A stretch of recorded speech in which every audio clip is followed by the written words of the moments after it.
اعطى انطباع صراحه المدرب صار عنده دعم ومسانده. اقاربه ما ساندوه بكثر الجمهور العراقي.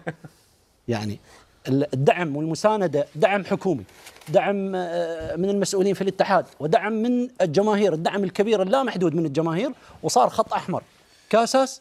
صراحه انا عن نفسي اهله واقاربه ما ساندوه بكثر ما ساندوه الجمهور العراقي، والى الان احنا علامه استفهام. عندنا مباراه قادمه مع عمان، مباراه عمان ما راح تكون سهله ابدا. حظوظ عمان انتعشت، اليوم عمان اخذ 3 نقاط صار 6 نقاط، فرق نقطتين.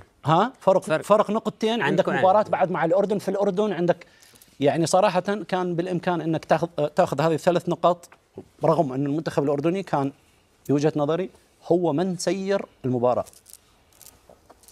أنا بعد عثمان بتكلم خالد. طيب عثمان، نقول لك إحنا نتيجة عادلة؟ هي يعني تقريبا هي نتيجة مرضية، نتيجة عادلة. لا احنا كنا نستحق الفوز أكثر يعني من المنتخب العراقي، يعني بناء على اللي حصل في المباراة. لكن هو منطق كرة القدم اللي حكى الكابتن نشأت انه المفروض المنتخب العراقي يجي ضاغط، المنتخب العراقي يجي يسيطر، المنتخب العراقي يعني يقدر يستفيد من الأرض والجمهور. هذا الحكي ما صار نهائيا. أنا امبارح حكيت انه لازم أول نقطة يتحيد الموضوع الجمهور بموضوع الضغط العالي.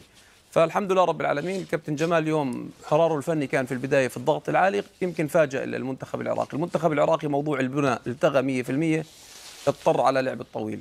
أنا راح أبلش في الكلام إنه في النهاية الزلمة الكابتن جمال السلامي كان ماشي على نفس طريقة الكابتن عموته، لكن هذا الرجل باعتقادي إنه فكره مختلف تماما للأمانة يعني.